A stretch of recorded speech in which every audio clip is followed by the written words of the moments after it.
വന്ന് സ്റ്റേജിൽ കയറാ, അവിടെ നാടകം തുടങ്ങി.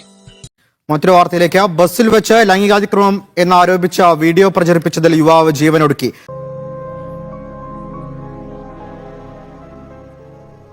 ആരോപണം നേരിട്ട കോഴിക്കോട് ഗോവിന്ദപുരം സ്വദേശി ദീപക്കാണ് മരിച്ചത്. ബസ്സിൽ വെച്ച് ദീപക് ശരീരത്തിൽ സ്പർശിച്ചെന്നായിരുന്നു ഇൻസ്റ്റഗ്രാം അക്കൗണ്ടിലൂടെ യുവതി ഇതുമായി ബന്ധപ്പെട്ട് ഇയാൾക്ക് വലിയൊരു മാനസിക സമ്മർദ്ദം ഉണ്ടായിരുന്നു, മാനസിക വിഷമം ഉണ്ടായിരുന്നു എന്നാണ് സുഹൃത്തുക്കളും ബന്ധുക്കളും അടക്കം നമ്മളോട് പറയുന്നത്.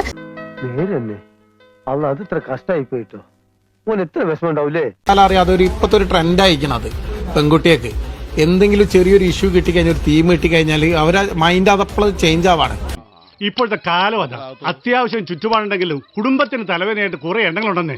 ഇവനൊക്കെ മുക്കാലിൽ കെട്ടി ചാട്ടവാറിനടിച്ച് നാട് കടത്തണം. ഇന്നലെ ഞാനൊരു പബ്ലിക് ബസ്സിൽ നിന്നുള്ള ഒരു വീഡിയോ ഷെയർ ചെയ്ത്, എന്താന്ന് വെച്ച് കഴിഞ്ഞാൽ ഒരാള് മനഃപൂർവ്വം എന്റെ ശരീരത്തിൽ സ്പർശിക്കുന്ന ഒരു വീഡിയോ.